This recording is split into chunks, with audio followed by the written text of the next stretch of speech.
Disneyland and the Magic Kingdom share a lot of similarities.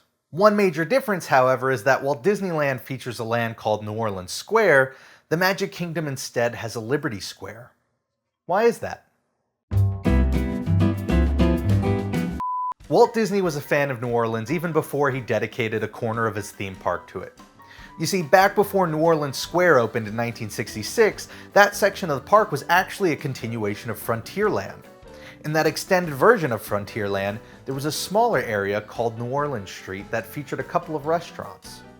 However, by the time a couple of new attractions were in the works, including a haunted house theme attraction and a pirate-based wax museum, Disney decided to take that corner of the land and create an entire new 3-acre land dedicated to the southern city.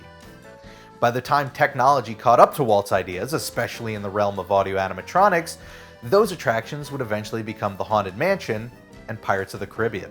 Meanwhile, on the other side of the park, Walt had dreams of branching off 2 new areas from Main Street USA as extensions. One of those areas was Liberty Street, which was to be dedicated to colonial America. It included plans for an attraction called One Nation Under God. It was to be a show that focused on the presidency of the United States, one which would culminate with lifelike recreations of all 34, at the time, US presidents.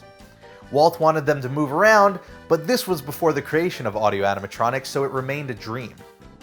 For those technological and financial reasons, Liberty Street was put on the back burner.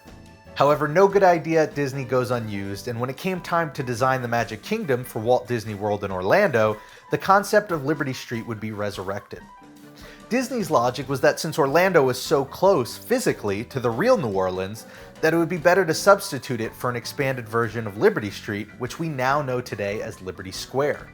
It would contain the Haunted Mansion, as well as a realized version of Walt's original idea, One Nation Under God, now called the Hall of Presidents. Fun fact, the logic that led the Disney company into dropping New Orleans Square would be the same logic they used to justify not bringing an East Coast version of Pirates of the Caribbean to Disney World. With guests being so close to the actual Caribbean, they assumed nobody would want to see a ride version of it. Of course, enough demand, and they eventually put some of the other projects on hold in order to bring the park its own pirates.